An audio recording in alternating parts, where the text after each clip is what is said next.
Sahana Vavatu Sahanau Punuktu Sahaviryam Karavavai Tejasvinavaditam Astoma Vidvishavai.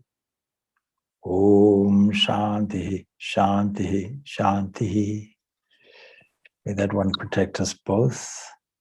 May that one nourish us both. May we work together with vigor and strength. May our study make us illumined. May there be no unnecessary cavilling between us. Peace, peace, peace be unto all.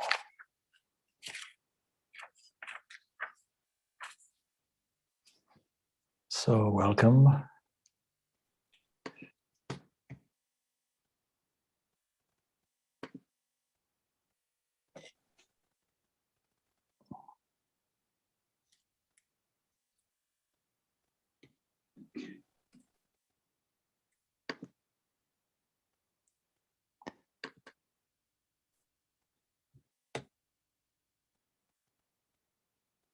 All right, so I'll try to spotlight myself now. And bear in mind that this is being recorded on YouTube. If you don't want it to be seen, then please blank off your camera.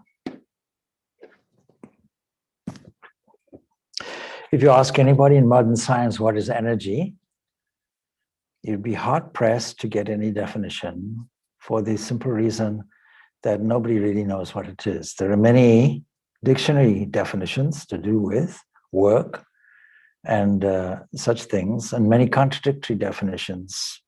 But we know what energy is by its effects, not by its definitions. But we can broadly say that energy falls into several categories. And we can say gravitational energy, we can say kinetic energy, we can say how one transforms into the other, and we can say that there is electrical energy, radiation, and we can say that there is magnetism. And long ago, people, sages, scientists, if you will, understood these several forces. The only thing they didn't understand was, or didn't discover, was strong and weak nuclear forces. And we suspect that maybe they had to do with electromagnetism anyway. But this evening, I decided to make a talk at the play of energy to see if we can look at ourselves, the world, in a different way and see if we can resolve it to one entity. The one thing that we can all agree on is that the physical world is full of change. And the nearest example is the human body itself. We can observe carefully how food is required to sustain the energy in cells, and cells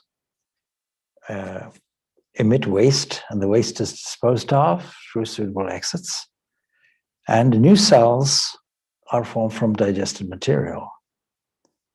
And so we can say that there is a drama taking place where solid food is converted into something like a liquid, suitably taken and visited to all the cells of the body and deposited there. And dead cells and old cells are removed, and this drama is going on. And we call this the physical body, but we take it for granted. We can simply say twofold thing is there, assimilation and digestion. But then the question always arises, what is it that's digesting your food? You don't put food in your mouth and then follow it with a spoon and give it a stir and say, I am digesting my food. We take it for granted that some entity is doing it for us. Some digestive capacity is there doing it, not only for us, but for every single creature. And so we can say that material, matter, can be molded into energy and other matter. And the scriptures tell us that there's only one entity that digests our food. The Brihadaranyaka Upanishad tells us, Ayam Agniye Vaishnavano Yoyam Purushe Yena Dam Anam Pachyate Yad idam adyati. It is that entity that digests the food. It is that Vaishvanara. It is that divine element that agrees and lives in us to do it and does it without our noticing it, and does it as long as the body lives, and does it during sleep. Remaining awake, as it were, while the human being nicely sleeps, digests the food, renews all the cells, and presents us with dreams so we can sort out many different problems, and wakes us up in the morning. Come on, wake up. Opens our eyes. It's time for morning, and here's fresh pocket money for useless thinking. Such a wonderful lover we understand is the present, but we don't often take much notice of it. And we can say that it is a kind of game, or we can play a kind of game also in the mental field. Supposing we are able to repeat food, blood, mucus, skin, bone, skin, marrow, and so on, a sequence of events. We are tracing this adventure of this transformation of food, basic matter, and putting it into a state, different transformation states of matter. But all along there is movement, and we call this movement energy. Now, supposing we are able to think of these words in sequence and understand their meaning and understand what transformations are occurring, what we will find in the mental field. In the mental field, we find a number of concepts coming up with pictures. In other words, a series of invisible waves in a certain field. And it seems that the knower of the field and this field itself are almost indistinguishable. But we can ask an interesting question. Does the thinker need a field to think, or is it a free entity? Probably some competent person, observer, might realize that when the thinker thinks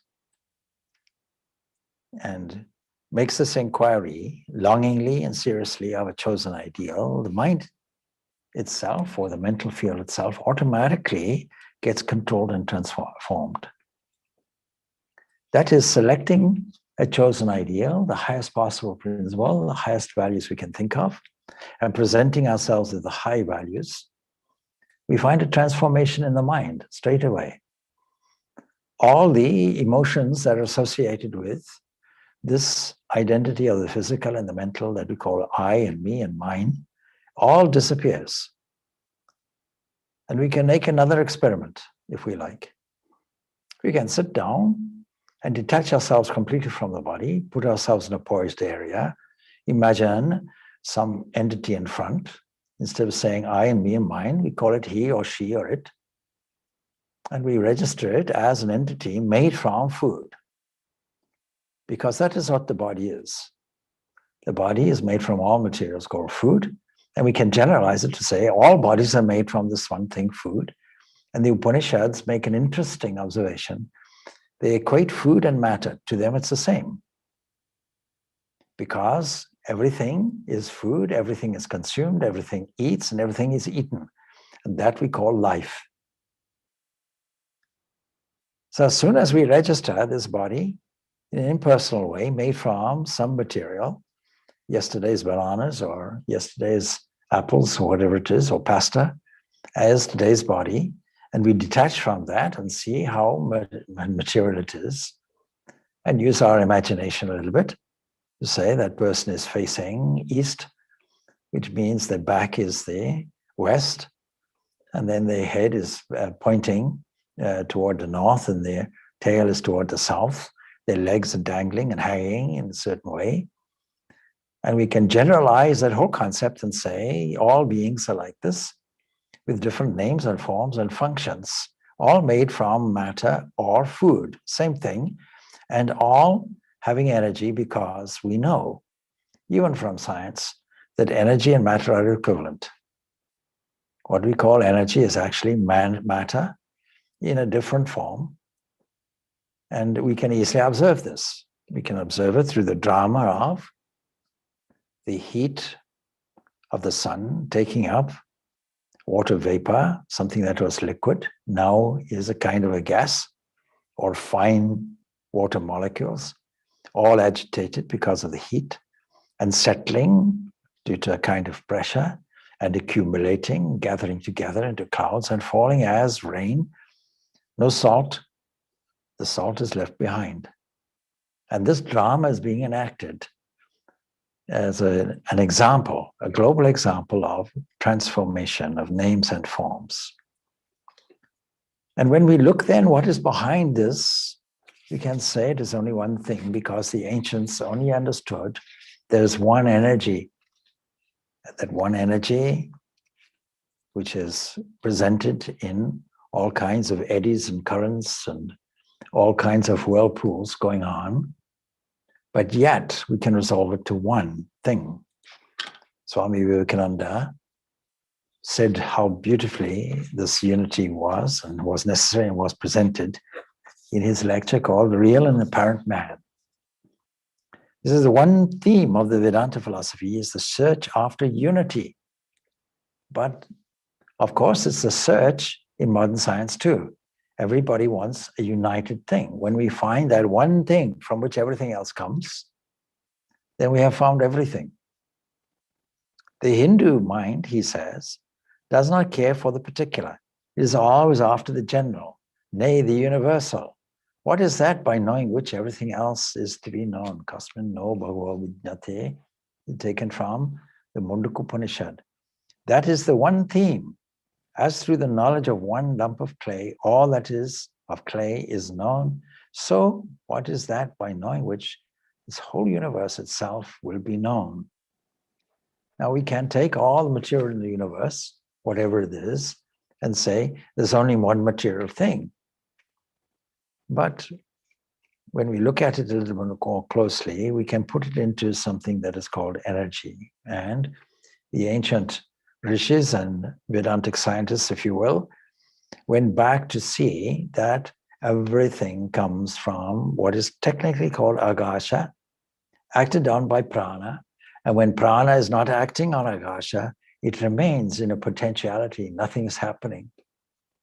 And the Taittiriya Upanishad declares that that thing, that unity, is the place or the entity from which all beings are born, in which they live, into which they dissolve. And this is a supreme principle, because the highest ultimate unity will also only be one. And therefore, every other thing that comes from it will be a variation. In other words, displayed in an energetic way, mobilizing the thing that we call food or matter by virtue of name, form, and function in its variation, and through the medium of time, space, and causation. We can also say function as well. So that is the one theme, says Swami Vivekananda. As through the knowledge of one lump of clay, all that is known by clay, the whole of it is known. So that is the one search, he says. The whole of this universe, according to the Hindu philosopher, can be resolved into one material, which they call agasha. Unfortunately translated as something like space, but not too far off in a sense, because space and matter may be the same thing. According to modern science, there's no such thing as a void. Everything is teeming in what has been called by John Wheeler quantum foam, something like a glass of Guinness, and all the bubbles are moving up and creating a nice head on the top, and then collapsing like that, but in a constant state of agitation and randomness, it seems. Everything that we see around us, feel, touch, taste, is simply a differentiated manifestation of this agasha. And it is all pervading, fine, And all that we call solids, liquids, or gases, we could add also plasma, but liquids, solids, and gases in the earthly way on this earth, any figures and forms of bodies, the earth, the sun, the moon, and stars, everything is composed of this akasha. Then he asks an energetic question. Don't forget, in Swami Vivekananda's day, energy was not a well-known term. Force was used. What force is it which acts upon this akasha and manufactures this universe out of it? And he says, along with akasha exists universal power, what we call a unified and unity of energy. And that has power, that has potential in it, what we call potential energy. And so,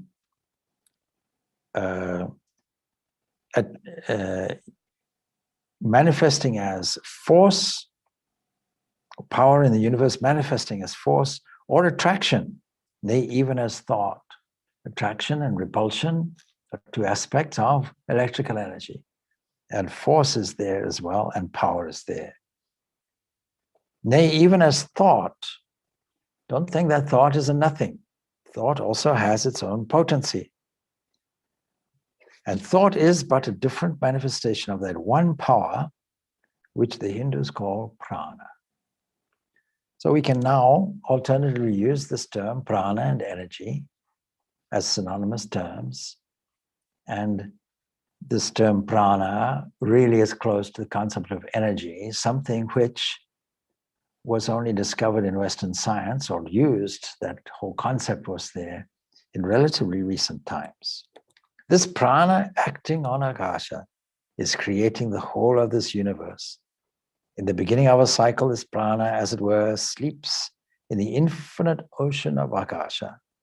It existed motionless in the beginning, then arises motion in this ocean of akasha by the action of this prana. And as this prana begins to move, to vibrate, out of this ocean come the various celestial systems, suns, moons, stars, earth, human beings. We're going to extend it, galaxies, animals, plants, and the manifestations of all the various energies or forces and phenomena. Every manifestation of power, therefore, according to them, is this prana. Swami Vivekananda is extremely clever in dealing with Western audiences, and he's never claiming anything coming from himself. He's always saying, according to. So according to them is this prana. Every material manifestation is akasha. When this cycle will end, all that we call solid will melt away into the next form, the next finer or the liquid form. And that will melt into the gaseous, and that into finer and more uniform heat vibrations. We can call that plasma. And all will melt back into the original akasha. And what we now call attraction, repulsion, and motion will slowly resolve into the original energy, the original prana. Then this prana is said to sleep for a period, again to emerge, and to throw out all those forms when this period will end. The whole thing will subside again, and thus this process of creation is going down and coming up, oscillating backwards and forwards. In the language of modern science, he says, it is becoming static during one period, and during another period, it is becoming dynamic. At one time, it becomes potential, and the next period, it becomes active. This alteration has gone on through eternity. A wonderful description, even as it is put so long ago. We can still see how it is simple and how it is relevant to the search of modern science that seems to have tried to find its answer in making more things, looking at the minutiae, not looking at the generality of something. But once we see that generality, everywhere we look, we can have a reviewed understanding. The sun being one whirlpool, as it were, of a cosmic energy. And as soon as we come into that understanding, even just for a moment, the big problems that scripture highlights that we have to do away with, namely these first personal singular pronouns such as I and me and mine, is the biggest obstacles. That all goes away. As soon as we see that there is a body made from food, even for a moment, we are no longer attached to that body. And as long as we see that this whole universe, we can even think that this whole universe is like a great ocean of energy, which means that there are as a play of waves. And if there's a play of waves going on at all kinds of different levels, with all kinds of manipulations, all kinds of manifestations and expressions, all kinds of curls here and meanderings there, then will our philosophy about life also change? What about our so-called daily problems? What about if somebody makes me feel very small? What if somebody makes me feel that I'm useless or hopeless? What happens if all my ambitions and aspirations come to naught? What happens if I feel this? Well, unfortunately, you can only look as far as the borders of your own body, and the identification with a limited area, something like a box, to say, I am that's the source of all your problems. But as soon as you have a more generous view, as soon as you start seeing the whole cosmos as simply a whole series of whirlpools and eddies and currents in the great cosmic play, the great cosmic ocean of energy, then your whole approach will be different. And you will certainly have the urge to dance along with the waves. Why not? What makes you think that life is so uniquely serious for you that you are orientated around a small bubble within the vast ocean of life that we call energetic life?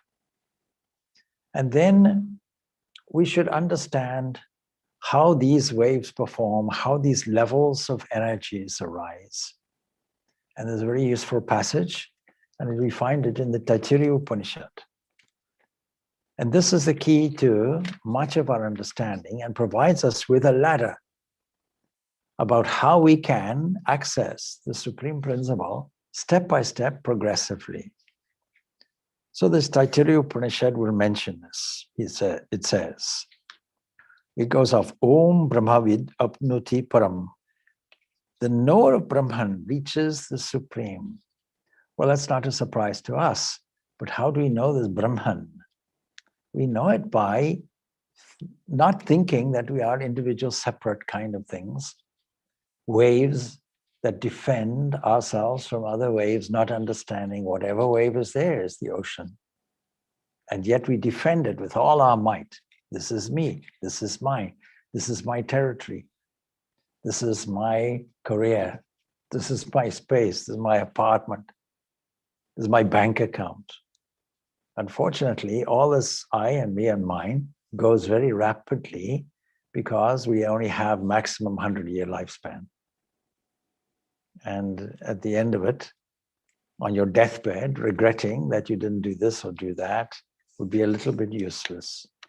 It's much better to live life with all the verve and vigor of life itself in a highly energetic way, revaluing everything in such a form, in such a way, in such a view, that you see this marvelous play of waves which is available for you. Soon as you see that these are a play of waves, the inference is there's a player somewhere. And that will lead you automatically to the supreme principle, so that you'll be a knower of Brahman and therefore reach, as it were, the supreme. So as to this, says this passage from the Upanishad, the following has been said: he who knows Brahman as the real, as knowledge, as the infinite, placed in the secret place of the heart, and in the highest heaven realizes all desires, along with Brahman, the intelligent.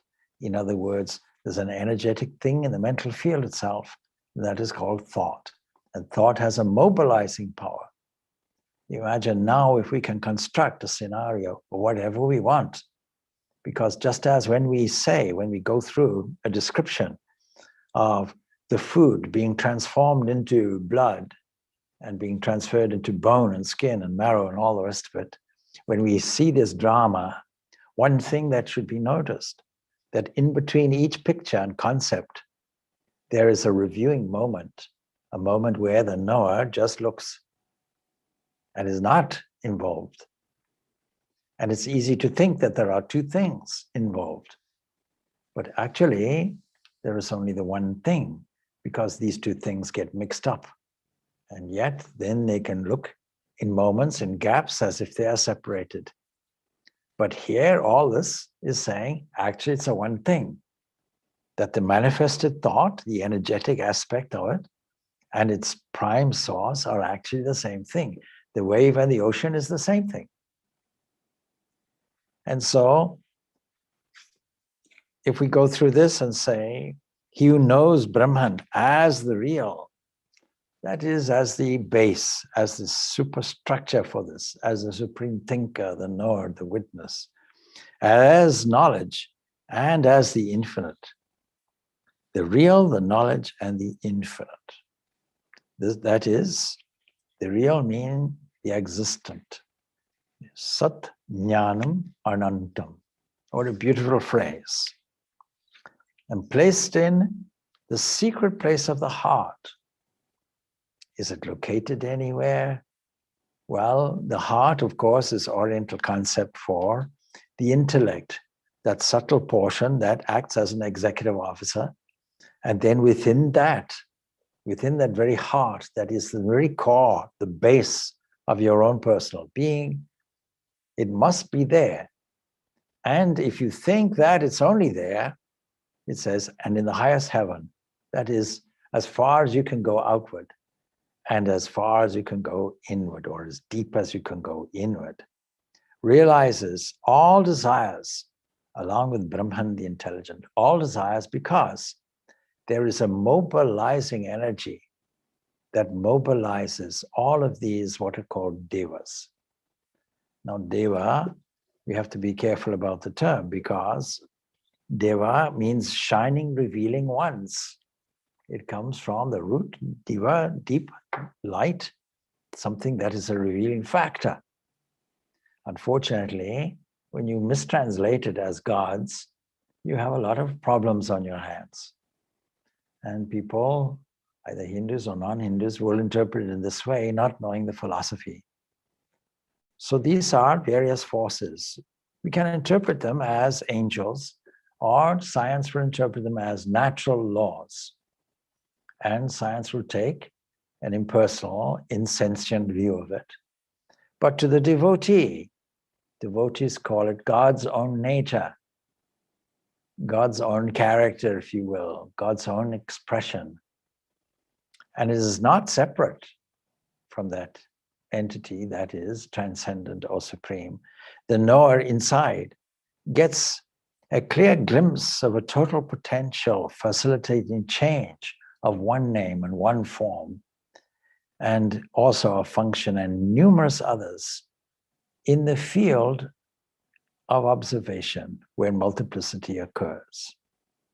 So these various entities, these various energetic forces are now described by the Taittiriya Upanishad.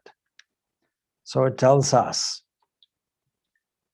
from this self, truly, and then comes a term, ether arises. This is the interpretation in English, but of course it is this akasha. And you cannot really say it's ether or space, not exactly like that, but it is subtle matter, unmanifested, waiting to be acted on by prana.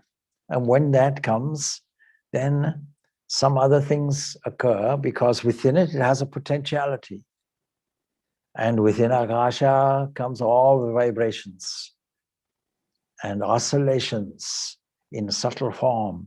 And when those get acted on by prana, by energy, just like molecules can agitate and make steam and the molecules rise, or heat makes them rise.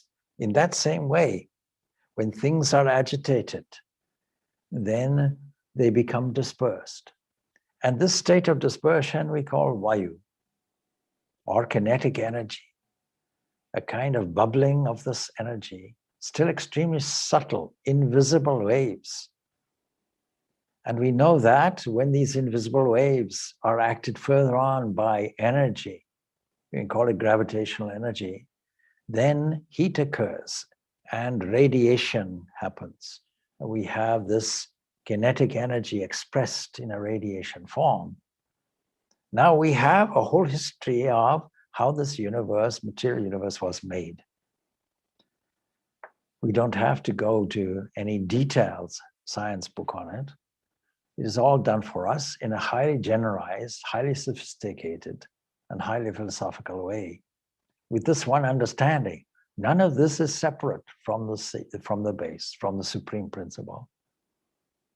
But when you add this akasha, and when it meets this prana, and then combines and recombines with all the inherent potentialities within it, and out comes then this tejas, this heat, this agni, if you will, and out from this comes electromagnetism. Electromagnetism is that form of prana that expresses such things as liquidity and solidity. Of course, they didn't combine this electromagnetism together. They made it separate. But again, modern science, in its quest for unity, has combined those two. And when it ultimately combines that into something else, and that into something else, ultimately we have this akasha. So what do we have? Energy expressed. So from this self, truly, this akasha arose. From akasha, vayu arose. And from vayu, agni arose. And from agni, api, water arose, not literally water. And from that, the earth. And from the earth comes what is described as herbs. But what we mean by herbs are any edibles, fruits, and grains, and so on. And from food, the person, that is your body, all bodies, not just yours, all bodies. And even from this food will come seed, and from this seed will come you biologically. This truly is the person that consists of the essence of food. This indeed is his head. This is the right side. This is the left side. This is the body. This is the lower part. This is the foundation. And that leads us to a meditative concept. Imagine that your body is standing there in front, and you can imagine there is a body, there's the lower part, there's the foundation, there's the head, there's the arm dangling on this side, other arm dangling on that side. Then what becomes of this attachment, I and me, that becomes so self-absorbed that naturally painful emotions arise and poor me comes about, and it only takes a few moments. Somebody criticizes us, and that's the opposite to what we want. What we want is praise, lavished praise on us, to see beautiful sights, to hear loving praises. And when we get the opposite of that, then we get mortally insulted and sulk for days. And then we go and hang ourselves and go on suicide on a mere small word. That is how sensitive a person is when they don't understand this unity of existence, when they don't learn to review it. So we have to learn to review it. The whole review should be habitual. The highest unity has to be understood, and then we have to review or revalue the body itself. And then that small step will do away with these aspects of I and mine. They have to be gone. There's no other way. And you can't say, oh, I'm feeling miserable, I need somebody to understand me. No, take away the I and the my and the me, and all that is gone. All your misery is gone. Picture the body in front, as I said, and then the effect is immediately is renunciation until you come back to the former revaluation, the valuation that you had previously. So food from these elements that we call mere elements, tanmatras, 5 of them, they come from only one source. They come from the Supreme Self. And that Self presents all these other variations through time and space and motion, so that all bodies are formed in this way and from that. The Supreme Self creates itself by itself. So all the glory of the Self is clothed in names and forms and functions. We have to visualize the highest ideal so that we understand that thought will act like a suction. There's a wonderful book called Letters of the Scattered Brotherhood. It's by an author, Mary Strong. And it's a book that can inspire most people who seek spiritual strength. And the author says like this, on page 161, says, facing the realities, therefore, she says, you will agree that we must play this game of the will to win as one plays a game of tennis. Now, we just had Wimbledon, I think, in England, a kind of mild variation of it because of the COVID. And famous tennis players play there. I don't think you'll easily pay money to go and watch a game where there's no activity taking place or things are easy. Supposing there's a game and you say, let us have a game of doubles. And you being omnipresent, you can go all over the court. You, O Lord, being omnipresent, you can send the ball high and we can all go away in Wimbledon for strawberries and ice cream and all that and come back. And by the time you come back, the ball has landed and then I can easily hit it back. What kind of game is that? Nobody will come and pay for that. So is there another more adventurous way with a revalued sense of this game of life? That there's a play of waves? Oh yes, let us play singles. Lord, you please hit a ball with all your might and make it a curveball. Don't make it easy for me. And I will try and return it. And I will practice it time and time again until I get the skill of doing it properly. Then you try the other corner, please. A game like that, people pay money to go and see. So, something like a game of tennis with the concentrated one-pointedness of the will to succeed, to surmount all difficulties, a kind of adventurous attitude, to keep emotions calm, serene, joyous in understanding, love, inspired, transcended, that you may know yourself as a son or child of God. Affirm the joyous and indomitable resolution and keep yourself involuntarily within, calm, sure, undismayed, unafraid. The more we become aware of the companionship of the Spirit, she says, the less shall we walk alone, and the more we function as channels for joy, beauty, and truth. And she adds, the writer adds, you are spiritual beings. You are great and noble people when you are your divine selves. In other words, when you value yourself in this way, now stand up in the center of your unregenerated selves and be born again. And earlier in the book, we can read, acquire new habits, she says. I cannot tell you how. I can only try to awaken your desire. The expressions, of course, used are significant and revealing. The Spirit being invisible, we must cultivate a quality and a technique in dwelling in the invisible while in the visible. That art of doing it. And so in other sections, many valuable things she tells. Now that you know, now that you begin to realize your Godhood, she says, take measures to keep invisible in a visible world, immortal in a mortal world, eternal in a changing world, continually reborn in a dying world. And it ends, of course, with a fitting quotation from the Song of Solomon, biblical quotation. He shall take holiness for a shield. There's a wonderful book that is told something like that. So if we understand this play of waves that we call tanmatras, or subtle elements that become mixed in varying proportions, then we get different gross formations.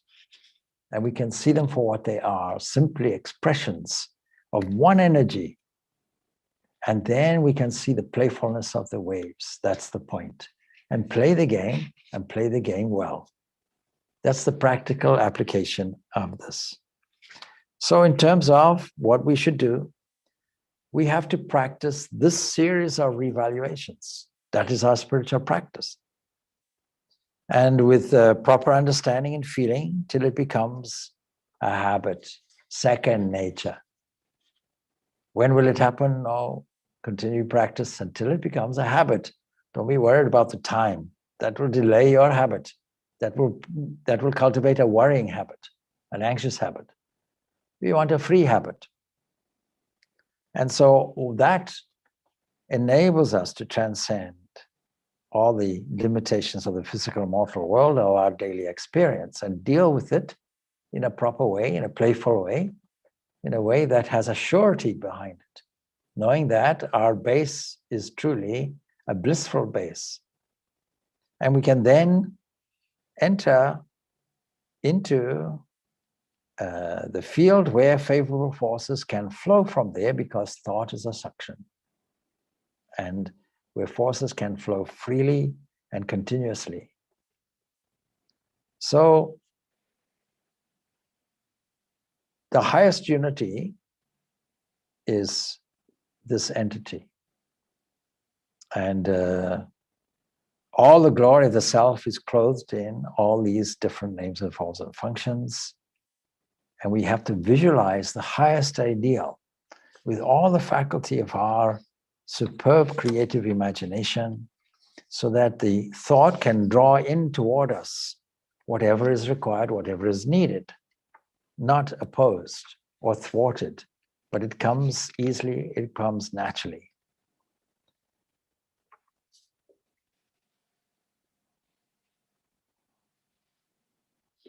I think I'll leave some time now for a few questions. It was just on samadhi and ecstasy.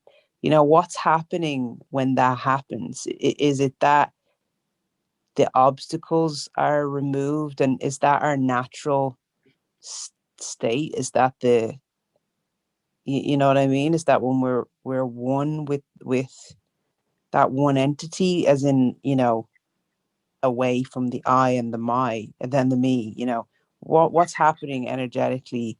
Like, why does that occur in someone? Yes, so there are two types of samadhi, we have to be clear. One is called nirguna samadhi, and one is saguna, or saguna Brahman is the experience of that kind of a samadhi, which is nirvikalpa, savikalpa. Savikalpa samadhi is literally with action or with cycle, if you will. And nirvikalpa samadhi is the experience of that oneness. So now you can think, you're quite right, you can think of it as a whole network of complications. And all these complications, we can term one generic term, ignorance. So ignorance puts in all kinds of networks. And look at it this way. There's somebody who is sensitive to COVID virus, and he or she has a mask on. And we have never met this person before. The mask is obscuring their face. And until and unless the mask goes, you won't see what the person is doing or thinking, not in terms of facial expression or anything like that. So in that same way, the reality that we call the absolute is being masked over. And the mask we're taking for the reality. This is why we do the Enneagram, because it's all about the mask. And the whole repeated theme is it's a mask, it's a mask, it's a mask. That means there's reality that stands behind it. Persona, personality means a mask, something related to persona, mask. So even with the best will in the world, we can't really understand just by looking at a person what dream they had last night, what they're thinking, what they're feeling, what their history is, what their domestic situation is, what their internal physical condition is. So none of that we have access to by mere looking. And in the same way, when we look carefully, that is, when we look closely, more closely at the entity, then layer after layer of this ignorance is being removed from us. The Patanjali identifies 5 of these layers. Well, the Taittiriya Upanishad puts them as layers, but the Patanjali Yoga Sutras puts them as obstacles. You can use either concept. In fact, both concepts are useful because every layer is, from a certain point of view, an obstacle also. But when you understand their layers, it's no longer an obstacle. For example, right now it's warm, but by, let's say, October, November, it starts to get cold, and you will start putting different layers on, layers of clothing. That doesn't change the person. But once you know who you are fundamentally, you don't mind the layers. The layers are useful, you can use them. But it means there has to be some retention of an ego, and the ego then is a useful thing. The ego is an open channel, can be used as an open channel, a floodgate for God's grace, divine grace to flow to others. So in that state, just a small understanding of I exist, and it's like being in a room where you can see blazing light, a room on your, let's say, your left full of blazing light, and on your right, all the other rooms before. So you're in an intermediate position. That position is called Savikalpa Samadhi. When you're completely standing in the room of light and all the other rooms have disappeared, this is called Nirvikalpa Samadhi. So that is the difference. And you can say, yes, the process is systematically removing the obstacles one by one, and you do that by revaluing them, looking at them for their real worth, for what they actually are. A piece of clothing is a piece of clothing. You don't necessarily, you might say, oh, I lost my sock, I'm so sad, you know. And then you have a funeral for the sock and you bury the other one because it's its twin, and what's good is one without the other and all the rest of it. Well, that's okay if you're about 3 years old. But if you're more than that, then it's a piece of clothing and you know it's warp and woof, you know how it's stitched. And in that same way, the universe is stitched. The universe is described as comprised of, like a woven cloth, warp and woof together, a fabric. We also say the fabric of space and time. It's all a network like that. But when you look at it closely, it's all disintegrates, like a dream disintegrates. The dream disintegrates on waking, but the whole thing, both dream and dreamless sleep, dream and waking state, disappears in a dream. And in that dream, some entity remains awake, always knowing, always thinking, or the forward thinker potentially standing there, but always there's a witness. So when you become the knower, when you know, and that requires practice, and what is knowledge? Knowledge is the cessation of the necessity to repeat something. So when you say your name, you don't have to get up in the morning and repeat it constantly. Now, what is my name? What is my name? What is my name? You know it. You don't have to repeat it. So that comfortable position of knowledge, that is called a condition of samadhi, and a condition where you're always aware of your own essence. From a devotional point of view, where you're always aware of the presence of pure being that we call God in an intimate way, And that opens up into a complete understanding. Complete understanding is the nature of that entity, is the unmanifest aspect of it, manifested to assist us. This whole world is manifested there to assist us. And therefore, it's not an obstacle that is insurmountable. I use the example, and you've heard the example before. I used it again on Sunday, I think it was, to some people. Supposing that you go into the Olympics in Japan and they ask you to do hurdling, and you say, I can do it, I can run very fast. Only one thing, can the Olympic Committee do something special for me? What is that? They think, it's some kind of special massage oil or something. No, if you take all the hurdles away, I think I can do this hurdling. So when we have these obstacles in life, we put tough shoes on. We don't run away from them. We don't bang our head against them either. We find a way around them easily and naturally. Understanding that the principle is that thought is a kind of a suction, and that it naturally pulls towards the thinker all the values that they engender. And if you engender the highest values, that comes to you. And even sheer self-interest in life, with an understanding that there's a oneness, can make one think of the all as something like a vortex that provides food and strength and your basic needs. If that's so, then what to think, what to say of the need of a meditator seeking the truth? It'll come automatically. That's what you would pull in. And when you pull that in systematically, habitually, that central state of poise is called samadhi. Samadhi, that state of concentration where you go beyond even one thought and no thought is there in the mind. Now we have to be careful because one extreme looks like the other. That could sound like sleep, but the difference is very clear. If you go to sleep and wake up, you go to sleep as a fool, you'll wake up as a fool. Nothing will have changed. But in samadhi, a transformation is there. Okay.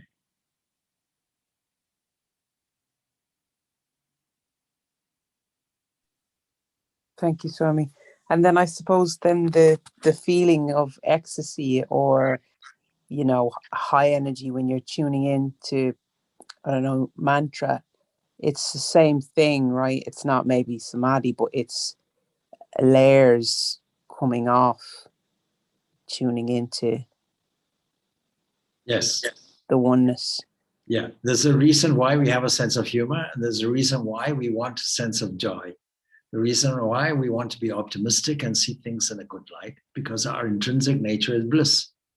The closer we get to that blissful nature, the more ecstatic joy we feel. The further away from it, the more sadness and pain we feel. So yes, that ecstatic state is natural, but we have to sustain it. Otherwise, it's an up and down movement. In an extreme movement up will create an extreme movement down. We want an equilibrium. So we want constant joy. It begins with a sense of contentment. And then as we get closer to that, there's this intensive feeling of joy. And of course, in meditation, even more so. But the danger is that people want to do meditation, kirtan, singing, and all that to get the joy. And that is as much a danger as anything else. If you do something to get something, then you've missed the point, because what you need, what you have, what your aspiration is, if you want to call it that, is actually with you here, is actually with you now. So you can access it now. As we speak, you can access it.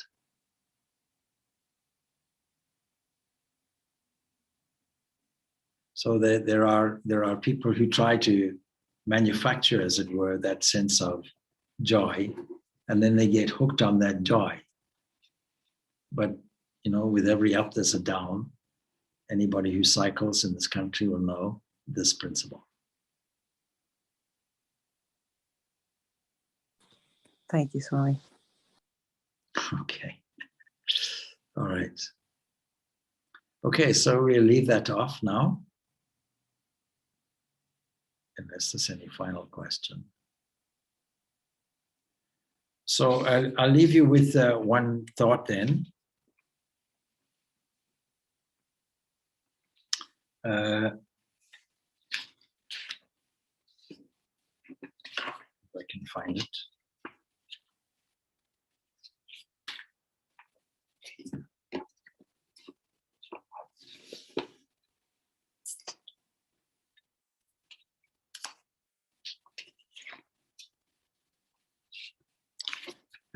So it's more of a blessing, really. So blessed will be anyone who can upgrade their values, as scripture suggests. And it's the upgrading in these values, really, that is the important thing. And to keep that going, to keep that high. Yes, you'll get a feeling of joy from it also, which is an indication about it. And so that's a natural thing that should be encouraged and engendered. And just to repeat a little bit, that the closer you get to your own blissful and joyful nature, that religion calls the divine blessed one, that is the beloved, the God, that is your chosen ideal, that is the highest ideal of perfection that man can have. And the closer you get to that, then the more joyful you become, but also the more even you become, just to clarify that. You see, what is a person of steady wisdom? It's the steadiness that is there. Just a steady practice is required. If you say, I do some spiritual practice, that's fine. Is it steady spiritual practice? So Arjuna asked this question, what is the person of steady practice? That is of steady wisdom, I should say, sthita prajna. Then it is a person who's also gunatita, that is, he is above the gunas, above the evolutionary forces and energies of life. That is the same in pleasure, in pain, the same in hot and cold, the same in fortunate events of life and the vicissitudes, the ups and the downs, takes them all, because that person is really not emotionally involved in life to the extent that they are affected by it. Emotionally involved in life in terms of their evaluation of it, that it is all this one glorious entity displayed in all these different ways and forms. Angels making the crooked path straight for you. These are the Tanmatras. These are the divine elements. These are the energetic aspects of this one supreme principle. All right. Om Shanti, Shanti, Shanti. Peace, peace, peace be unto